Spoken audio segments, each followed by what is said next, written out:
हम लोग राष्ट्रीय शिक्षा नीति 2020 के अनुरूप जो एमए में प्रथम सेमेस्टर है, हिंदी तृतीय प्रश्न पत्र प्राचीन एवं मध्यकालीन काव्य उसको देख रहे हैं और उसमें तुलसीदास के बारे में चर्चा चल रही है। तो तुलसीदास की प्रामाणिक रचनाओं का उल्लेख कीजिए। ये प्रश्न जो है लगभग वो हिसाब किताब वाला है, जैसे मुनीम लोग होते हैं ना, अकाउंटेंट, जो हिसाब रखते हैं कि उन्होंने किसने क्या लिखा। तो ये उस प्रकार का है जो इसलिए इसमें हम क्या क्या बात कर रहे हैं। देखिए, तुलसीदास जी ने जो मुख्य रचनाएं कहलाती हैं, श्री रामचरितमानस, विनय पत्रिका, दोहावली, कवितावली और गीतावली, रामाज्ञा प्रश्न, वैराग्य संदीपनी, बरवै रामायण और रामलला नैछू, जानकी मंगल, पार्वती मंगल, हनुमान बाहुक। तो इनमें जो ये देखिए, पहले थोड़ा समझ लेते हैं। रामचरितमानस सबको पता है कि क्या है, रामचंद्र की कथा है। और विनय पत्रिका में ईश्वर के प्रति जो उनकी भक्ति है, जो उनको तुलसीदास को जो परमात्मा का, भगवान का ज्ञान हुआ, उसके बारे में वो विनय, सविनय जो कुछ उन्होंने लिखा है वो विनय पत्रिका में आता है।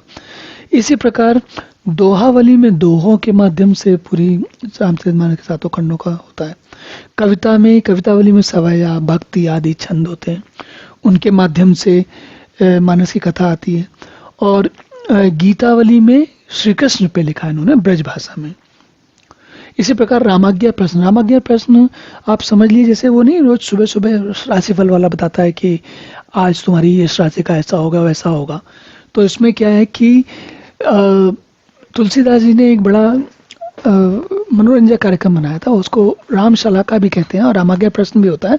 उसमें क्या होता है कि कौन सी चौपाई या कौन सी बात, कौन सा भाव आपके मन में आया, उसके हिसाब से बताया जाता है कि आज आपका काम अच्छा होगा कि नहीं होगा।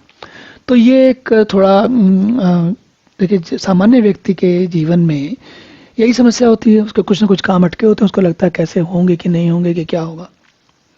तो रामाज्ञा प्रश्न उसके लिए आता है। वैराग्य संदीपनी में संतों की महिमा और शांति की महिमा और वैराग्य मतलब राग न रहे। राग किस चीज से न रहे? जीवन की उन चीजों से जिनमें नहीं रहना चाहिए। मतलब वैराग्य का मतलब ये नहीं कि हर चीज से आदमी अलग हो जाए। वैराग्य का अर्थ होता है जिन चीजों में राग नहीं होना चाहिए, जैसे कि बहुत अधिक खाने में राग नहीं होना चाहिए, बहुत अधिक सोने में राग नहीं होना चाहिए, बहुत अधिक धन की इच्छा में राग नहीं होना चाहिए। इस प्रकार की चीजें होती हैं। तो वैराग्य संदीपनी, इसमें उनकी इस प्रकार की बात लिखी जाती है। रामलला नैछू में हम भारतीय लोगों में जो विभिन्न संस्कार होते हैं, जैसे नामकरण संस्कार होता है और मुंडन संस्कार होता है और उपनयन संस्कार होता है और विवाह संस्कार होता है।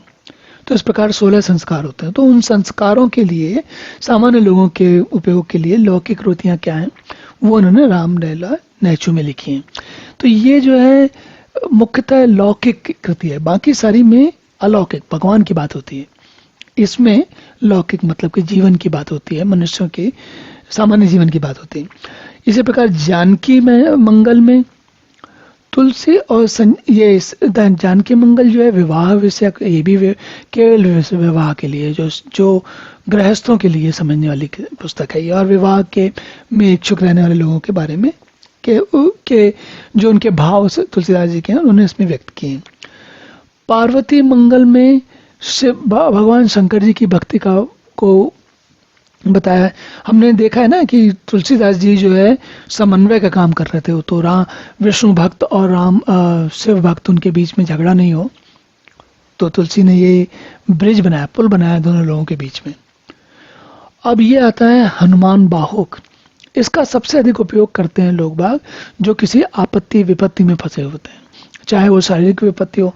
कहा यह जाता है कि उनको कोई त्वचा का बहुत गंभीर रोग हो गया था तुलसीदास जी को, तो उसके कारण उससे मतलब कष्ट बहुत था। अब मुझे ये याद नहीं कि कौन सा रोग था, पर जो भी रोग था, मान लीजिए चेचक टाइप का कोई रोग होगा, तो चेचक में क्या होता है, बहुत पूरा शरीर दर्द करता है, पीड़ा करता है। तब उन्होंने हनुमान बाहुक लिखी थी अपने आप को संभालने के लिए। तो जो लोग आपत्ति या विपत्ति में पड़े होते हैं वो हनुमान बाहुक को बहुत पढ़ते हैं, याद करते हैं बार बार। और कहा भी जाता है 100 बार पढ़ो तो ऐसा हो जाएगा, 1000 बार पढ़ो तो ऐसा हो जाएगा इत्यादि।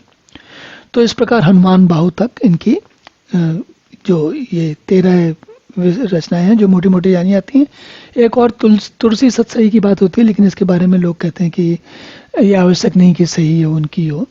तो इस प्रकार ये जो उनकी तुलसीदास जी की रचनाएं हैं उनके बारे में बात हुई। अब हम अगले प्रश्न में पुनः मिलेंगे।